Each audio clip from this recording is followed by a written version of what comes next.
Hey guys, Sean here. Welcome to the F1 Word and to a roundup of some of the news, reaction and quotes that have come out since Sunday's Turkish Grand Prix. Basically, stuff that came out too late for us to cover in the reaction stream yesterday evening. And as always, this news video is powered by Motorsport Week and you can find links to all sources used for this one in the description down below. But let's jump into it, and first up today, Mercedes have given an explanation as to why they chose to pit Lewis Hamilton rather than leave him out on those worn intermediate tyres. And you know what? As expected, it was a precaution because he risked losing out on falling further down the field than his eventual P5 finish. Hamilton questioned the team's decision following the race and felt Mercedes should have either let him keep going without stopping or pulled him in earlier. A call the team did make a few laps before his eventual stop, but the Brit chose not to pit at that time. Since the race finished, many have questioned that decision, including us in the race reaction stream yesterday, and pointed to the fact that Esteban Ocon managed to make it to the end without pitting, but his tyres did fall off a cliff and he lost a ton of time late on and his tyres were falling apart come the end too. It is also worth noting that as he was lapped, Ocon only completed 57 laps and not the full 58. And explaining the decision, Mercedes trackside engineering director Andrew Shovlin pointed to Ocon being passed by Lance Stroll with 5 or so laps to go, and then losing a whopping 17 seconds to him come the end of the race, with Shovlin adding, "That's what was in our minds. It's not just can we keep going at this pace. Esteban lost a further 2 seconds in that run to the finish, and that's where it goes wrong. We'll go through it and we'll double check, but we're fairly certain that he would have lost 2 places if not been at risk of more." He also stated that Hamilton now understands the situation because he is aware of the full picture, adding, "He's deeply invested in this championship and wouldn't really expect anything other than frustration at P5, where at one point we thought we might be able to hang on. We have had a debrief with him and now he understands the reasons. I think it is just a kind of frustration from him because at times he thought he was going to be on the podium and that didn't come true. There is disappointment in that, but if we look at how we operated, it was sensible, and in a championship battle, there's a point where you've got to stop taking risks and cut your losses." Meanwhile, and whilst we're on the subject of tyres, Esteban Ocon believes that he was just 1 lap away from a puncture in Turkey as he finished the race just 7 tenths clear of 11th place Antonio Giovinazzi to cling on to that final point. The Frenchman admits that it was a risky bet to go to the end with no stops, and Pirelli's Mario Isola stated that the Alpine was at the limit with tyre wear, and certainly some pictures surfacing on social media would confirm that. And he confirmed that he suggested to allocated engineers to warn the teams to change tyres, as going to the end was a risky move. Moving on, and Valtteri Bottas has described his Turkish Grand Prix victory as one of his best and believes being able to focus on driving now his future has been resolved has helped his form in recent weeks. The Finn drove superbly well on Sunday to take his first win since Sochi last year, and although he didn't exactly vanish up the road, it was still a pretty dominant display and he never really looked under any threat from those behind. As well as taking the win, Bottas was also able to snatch the point for fastest lap for a maximum of 26 points, which has helped him take a firm grip on P3 in the drivers' standings. And speaking, after the race, the Finn insisted it wasn't as easy as perhaps it looked, describing the race as a difficult one, and he added, "I think from my side it is probably one of the best races I've had ever. Apart from that little slide, everything was under control, but like I said before the race, the car has been really good in every condition. I had really good confidence with it, could really control it. It is not easy to choose the best strategy in these conditions, when to stop for which tyre, but I'm glad everything went smooth for me for once. That's nice. When there is only one drying line, it doesn't need much for you to go off, so I definitely needed to focus all through the race." And Toto Wolff was full of praise for his driver, ranking it as a 10 out of 10 race that has helped the team in the Constructors' Championship and also helped to support Lewis Hamilton in his quest for an 8th World Drivers' title. But he stopped short of saying it was Bottas' best drive or best win, instead choosing to play it safe and labelled it as up there, and I tend to agree. It's definitely up there as one of his better races for sure. Next up, Max Verstappen believes he had no chance of taking a fight to Bottas for the win on Sunday and admits to settling for 2nd place following the pit stops. For much of that long first stint of the race, Verstappen managed to keep the gap to the Mercedes at around about 3 seconds, give or take, but fell back after the two made their one and only trip to the pits, eventually finishing 14.5 seconds off the lead.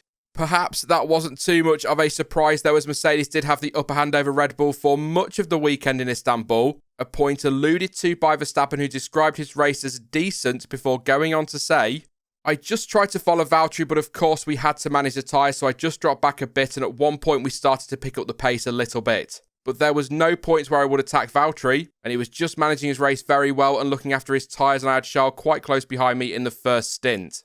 After the stop with like 20 laps to go, I just decided to bring it home. I didn't have the pace to fight Valtteri, so there was also no need to try to be within 2-3 tenths to try and just follow him, just save the tyres to the end basically.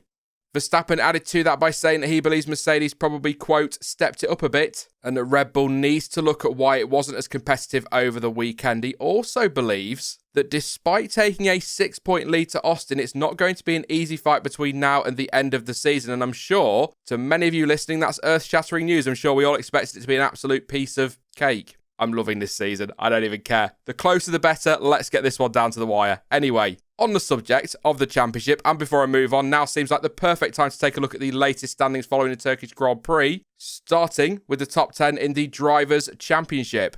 Max Verstappen is back on top, 262.5 points, 6 points clear of Lewis Hamilton in second, with Valtteri Bottas in third and Lando Norris fourth, Sergio Perez in fifth place in the second Red Bull. Carlos Sainz is half a point clear of his teammate Charles Leclerc, 6th and 7th for them. 8th place and 95 points for Daniel Ricciardo in Nat McLaren. 9th place for Pierre Gasly and 74 points. And it is still Fernando Alonso rounding out the top 10 for Alpine with 58 points on the board. In the Constructors' Championship, Mercedes are still top, 433.5 points, plays Red Bull's 397.5. Those two teams are well clear of McLaren in third on 240 points, but it is close between them and Ferrari in fourth. Alpine, 5th place, 104 points, not comfortable. AlphaTauri, 92 points, not far behind. Aston Martin, 7th place, looking probably on for that 7th place, to be honest, this season. Williams, 8th place, 23 points. And then it's Alfa Romeo in 9th on 7 points, and Haas, of course, in 10th, have yet to score. Elsewhere, Sebastian Vettel has taken the blame for the bizarre decision to switch to dry tyres, which ultimately cost him any chance of points. The German pitted and put on a set of the medium slick tyres, but as he returned to the track, it was immediately clear that it was the wrong choice, as he slid off the track several times on his outlap, an outlap that became an inlap as he pitted to move back onto the intermediate tyres. The Aston Martin even half spinning on pit entry. It was, I think it's fair to say anyway, a decision from the outside looking in seemed bizarre. And post-race, Vettel stated that he simply couldn't make the dry compound work and accepted that it was the wrong call, explaining, "I wanted to try because there wasn't much rubber left on the inters, so I thought that the dries wouldn't be any different or a little bit better as the grip is higher. I am obviously disappointed having made the wrong call. On the other hand, it was tempting to try, but it was the wrong decision." Team boss Otmar Safnauer described the call as a gamble that just didn't pay off, and Vettel's teammate Lance Stroll went on to finish P9 and picked up a couple of points for Aston Martin, a result the Canadian described as the maximum they could have achieved on Sunday. Christian Horner feels that Mercedes has taken a step forward with its power unit at recent races and is surprised by the size of the step the manufacturer has made. Mercedes handed Valtteri Bottas a new unit in Russia, with Lewis Hamilton getting a new internal combustion engine in Turkey. And Horner has noted the sudden straight line speed advantage the Merc now has, saying that Red Bull could usually match that with smaller wings, but now they can't, adding that it's like Mercedes are driving with DRS permanently open, giving them an extra 15 to 20 kilometers an hour on the straights. Despite his surprise, though, the Red Bull boss added that the team has to maximise its own package as best it can in the remaining races. And although it seems Mercedes is managing some reliability concerns, the performance is still, quote, incredibly impressive.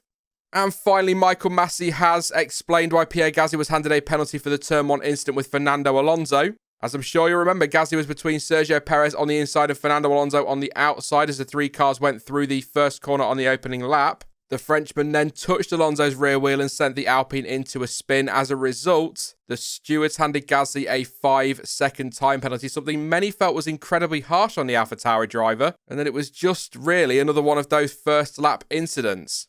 The stewards disagreed though, saying they did not consider it, quote, an avoidable lap 1 turn 1 contact between two cars, as in their view Gasly was not actually sandwiched between the two cars when he made contact with Alonso.